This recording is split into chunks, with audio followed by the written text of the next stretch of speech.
huda wa dinil haq liyazhirahu ala dinihi wa kafa bi syahida asyhadu an la ilaha illallah wa asyhadu anna muhammadar rasulullah nabi ba'da ma ba'du rabbi shrah li sadri wa yassir li amri wahlul 'uqdatam min lisani yafqahu qawli Allahumma sholli ala sayyidina Muhammad wa ala ali sayyidina Muhammad kama shallaita ala sayyidina Ibrahim wa ala ali sayyidina Ibrahim wa barik ala sayyidina Muhammad wa ala sayyidina Muhammad kama barakta ala sayyidina Ibrahim wa ala ali sayyidina Ibrahim fil alamin innaka Hamidum Majid.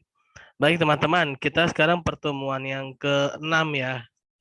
Pada pertemuan yang ke-6 ini mengenai sejarah Nabi Muhammad SAW ya.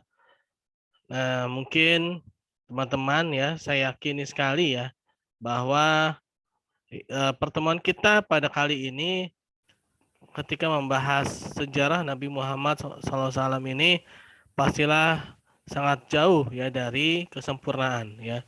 Jangankan ini ya 2 jam kita pertemuan hari ini kalau benar-benar sampai 2 jam ya.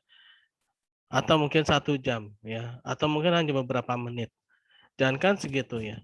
Seandainya saja kita mau lakukan ya sunah-sunah Nabi ya, sejarah Nabi kita mau lakukan dalam kehidupan kita sehari-hari, baik itu dari pertama kali kita lahir sampai kita meninggal, kita semua tidak akan pernah cukup waktunya, teman-teman ya, dalam mengamalkan seluruh amalan-amalan Rasulullah SAW ya, apalagi pertemuan yang hanya beberapa saat sekarang ini ya, karena ya kepribadian Rasulullah SAW ini sangatlah agung ya. Tidak ada yang dapat menandingi, tidak ada yang dapat menyaingi ya, tidak ada yang bisa setara dengan kehidupan Rasulullah SAW ya. Oke, saya akan coba share screen. Bismillah ya, mudah-mudahan tidak ada kendala. Mohon maaf ya, suara saya juga agak-agak bindeng nih, agak kurang sehat juga. Oke, baik. Alhamdulillah lancar ya share screen-nya. Yaitu kita pada pertemuan yang ke-6 ini adalah tadi ya, saya katakan itu mengenai sejarah Nabi Muhammad SAW ya. Yaitu membahas sebelum kelahiran Rasulullah ya, masa kelahiran Rasulullah sampai menjadi nabi, lalu masa-masa kenabian, lalu wafatnya Nabi Muhammad SAW ya. Nah, ini adalah bagian-bagian yang akan kita pelajari pada sekarang ini ya. Pertama ya. Nah, ini juga menarik teman-teman ya. Ini saya ambil dari beberapa buku ya, beberapa buku yaitu buku yang pertama adalah buku Sirah Nabawiyah Ibnu Hisham ya. Lalu buku Sirah Nabawiyah Dr. Ramadan Al-Buti ya. Lalu apa nih? Oh iya, kamar mandi ya, silahkan ya. Lalu buku-buku sirah yang lainnya ya, yang mana banyak sekali ya buku-buku sirah nabawiyah melihat dari berbagai aspek ya, dari berbagai sudut kehidupan ya. Nah, kalau yang pertama itu sirah nabawiyah dari Ibnu Hisham ya, atau Ibnu Ishaq ya. Nah, awalnya itu sirah nabawiyah itu adalah Ibnu Ishaq ya, yang pertama kali, walaupun sebenarnya pernah ada juga ya sebelumnya. Bahkan cucu Rasulullah SAW ya, Hasan dan Husain ya, diceritakan mengenai kisah kakeknya yaitu Rasulullah SAW, Nabi Muhammad SAW ya, itu seperti mengajarkan Al-Quran ya, seperti mengajarkan Al-Quran. Nah, kenapa? Karena sangat penting ya, karena mempelajari sirah nabawiyah ini merupakan hal yang paling penting karena ini merupakan satu praktek ya, praktek dalam kehidupan sehari-hari ya, praktek dalam kehidupan sehari-hari.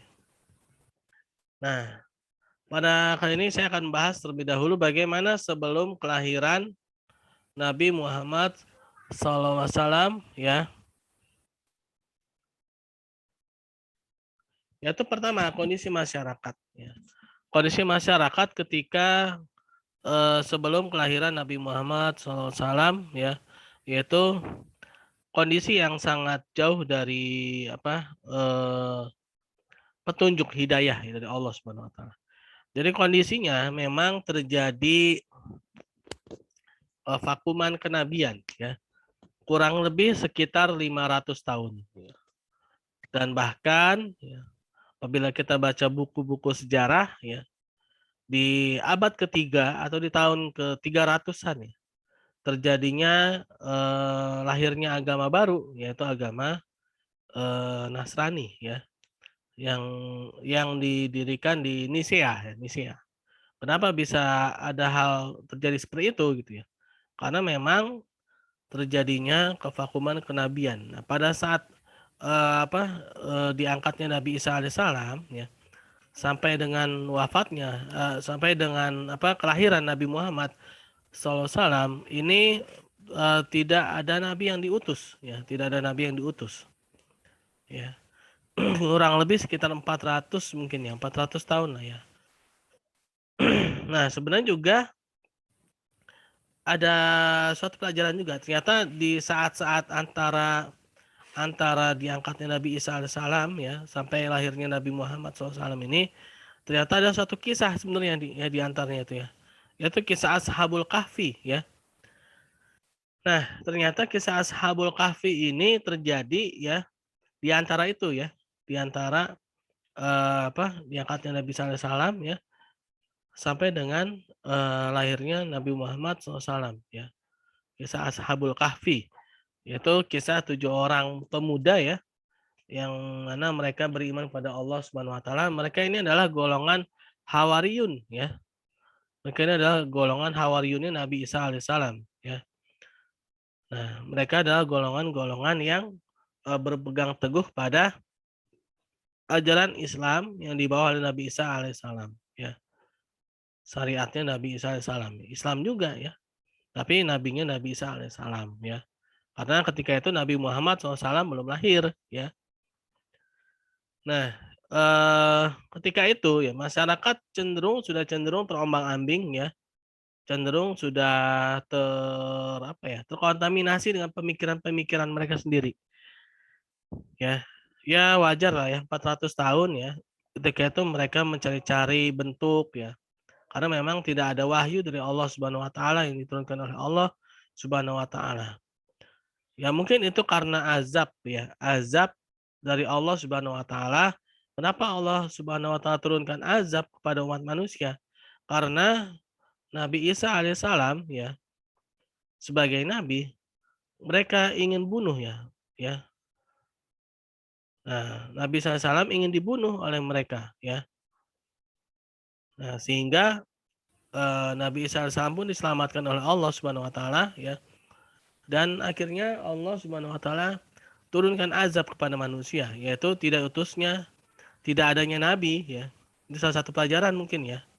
Tidak adanya nabi ya di antara diangkatnya Nabi Isa alaihissalam sampai dengan lahirnya nabi yang terakhir yaitu Nabi Muhammad SAW ya. Walaupun sebelum-sebelumnya ya, sebelum Nabi Isa alaihissalam ya, itu nabi-nabi itu banyak ya. Nabi-nabi itu banyak. Yang kita wajib imani 25 ya, 25 nabi ya.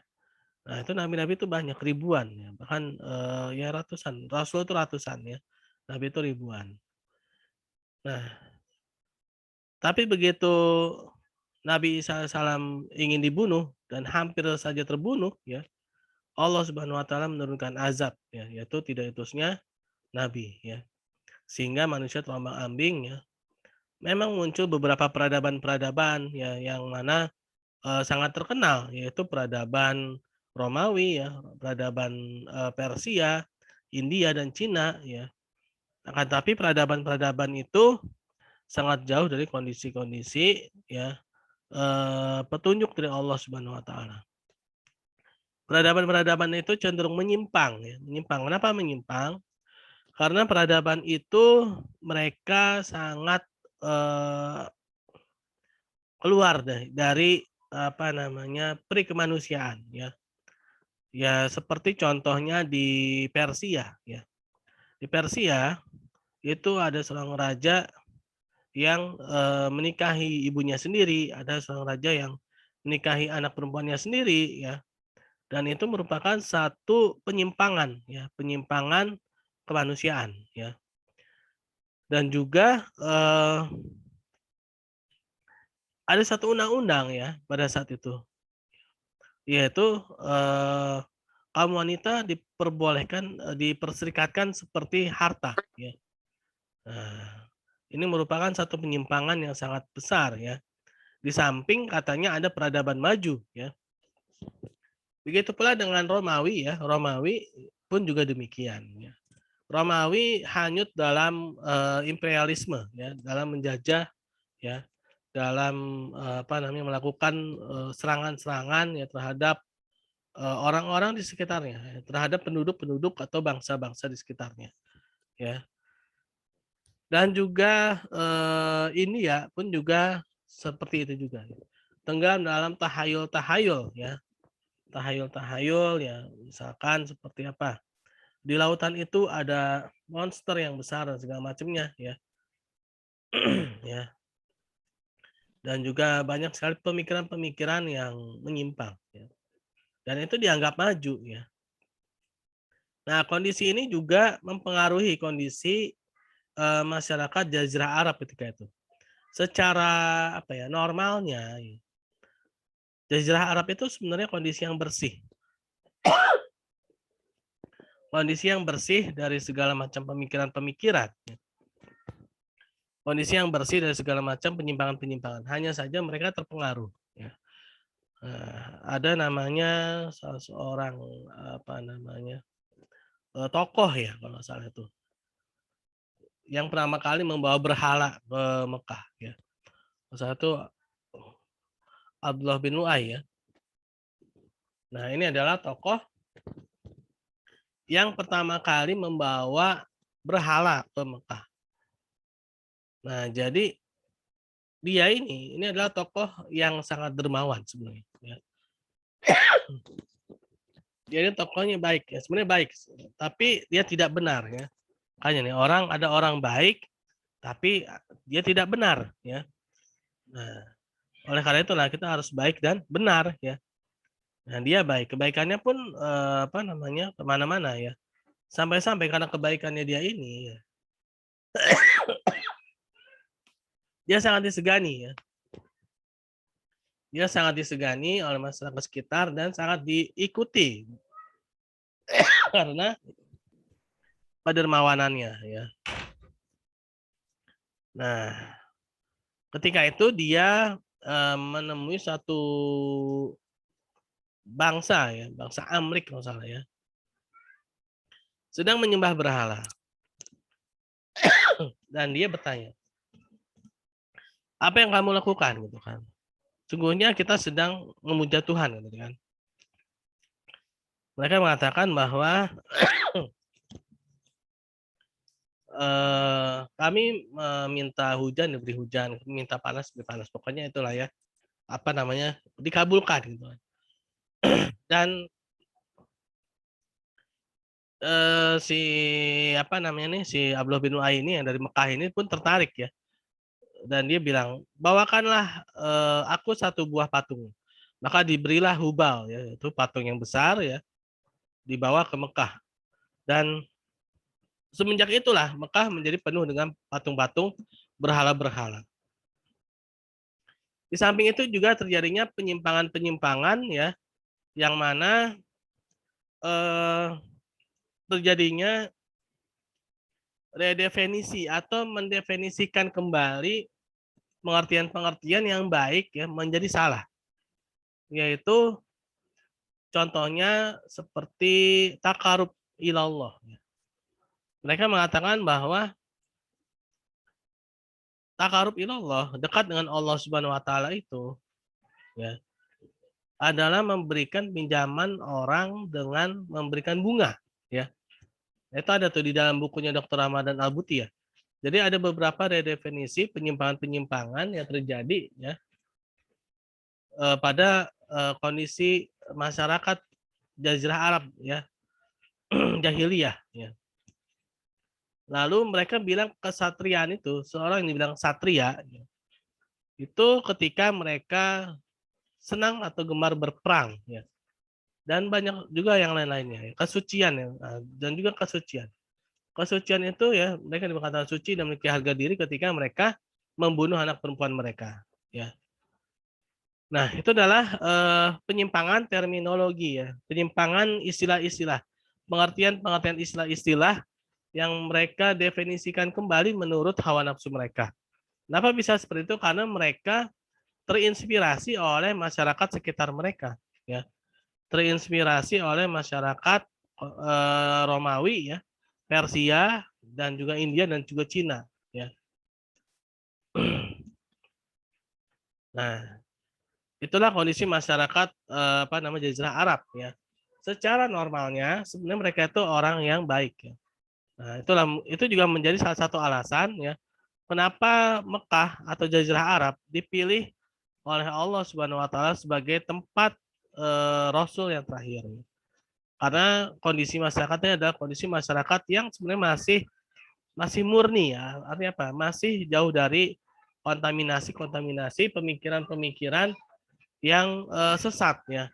Jadi walaupun mereka ada pemikiran sesat, tapi itu lebih didominasi oleh pengaruh dari masyarakat sekitar. Ya mungkin seperti sekarang lah ya.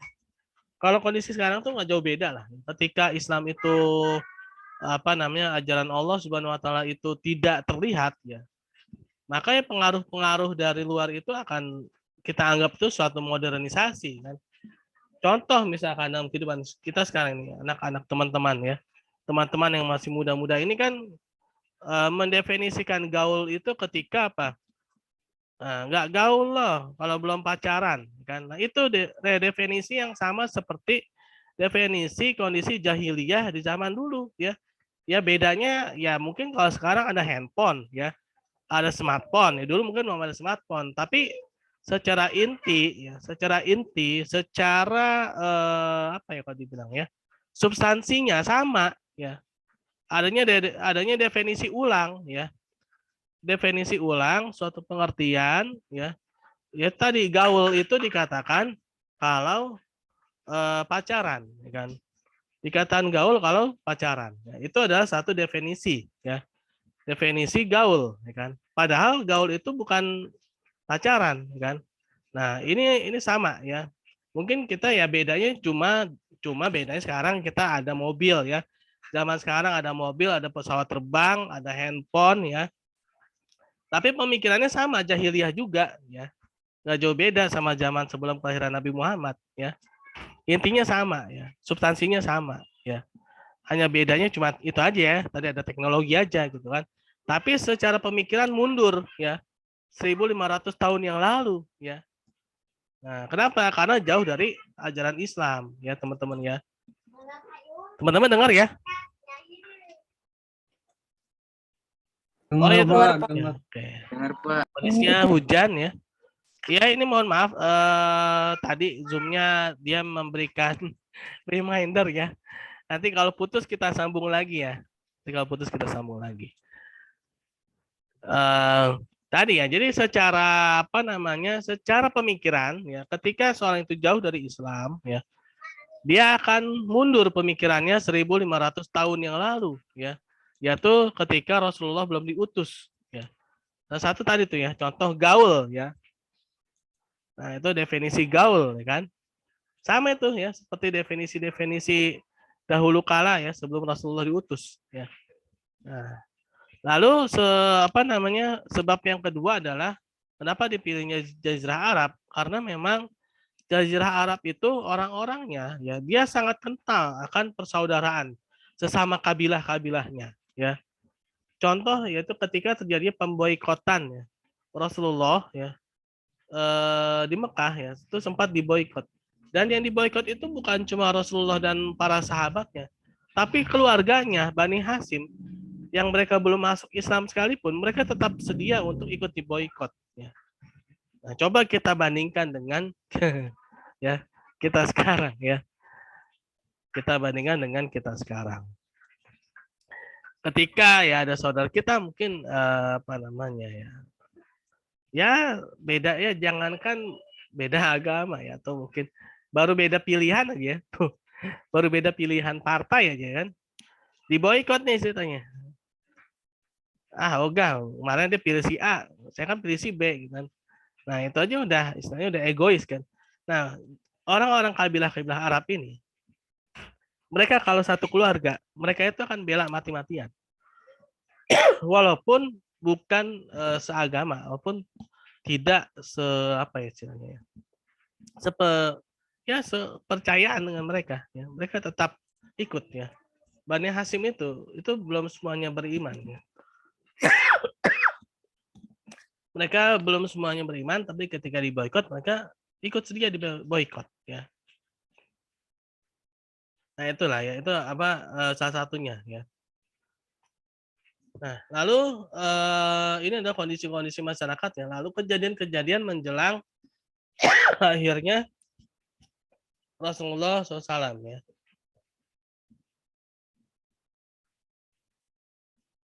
Nah, ini ada kejadian-kejadian menjelang lahir Rasulullah SAW. Yaitu maaf teman-teman. Yang paling terkenal adalah penyerangan tentara Abraha dari Yaman ke Mekah ya. Dan ini pun bukan semata-mata hanya penyerangan saja. Ini ada sesuatu yang apa ya, kalau dibilang tuh sesuatu yang besar teman-teman ya. Jadi sejak dahulu kala ya, Persia dan Romawi, mungkin kalau sekarang apa ya? Sekarang itu Timur ya, atau Soviet, dulu itu Soviet ya. Soviet dengan Amerika ya. Soviet dengan Amerika itu perang. Sama kalau dulu itu Persia dan Romawi. Persia dan Romawi ya. Nah, Persia ini sebenarnya secara apa ya, pengaruh ya, dia tuh sebenarnya sangat kuat ya. Nah, Romawi dia sebenarnya kalau dibandingkan dengan Persia sebenarnya dia kalah ya. Tapi Romawi ini dia pintar ya. Dia pintar. Dia menyerang Persia itu tidak secara apa ya, langsung ya. Dia menggunakan taktik. Yaman itu awalnya adalah wilayahnya Persia. Nah, Yaman ini adalah lumbung padinya Persia. Ya. Yaman ini adalah lumbung padinya Persia. Romawi melihat, ya, kalau dia langsung menyerang Persia secara terbuka di Iran ya Persia ya, dia pasti kalah. Ya. Kenapa? Karena kalah segala-galanya. Nah, ya. Tapi kalau dia hancurkan dulu ya sekitar-sekitarnya Persia ini ya, yaitu tinggal 1 menit teman-teman ya, yaitu Yaman salah satunya ya, Yaman, Mesir ya, itu adalah wilayah-wilayah Persia awalnya ya, tapi berhasil direbut oleh Romawi ya. Yaman itu adalah lumbung padinya Persia. Nah, Romawi berpikiran kalau saya hancurkan dulu nih, saya rebut dulu nih lumbung padinya ya, maka Persia akan melemah ya. Dan ternyata benar ya. Persia ini akan melemah ketika Romawi ya berhasil menguasai Yaman. Nah, Abraha ini sebenarnya bukan panglima yang menyerang apa namanya Yaman ya. Ada sebenarnya ya.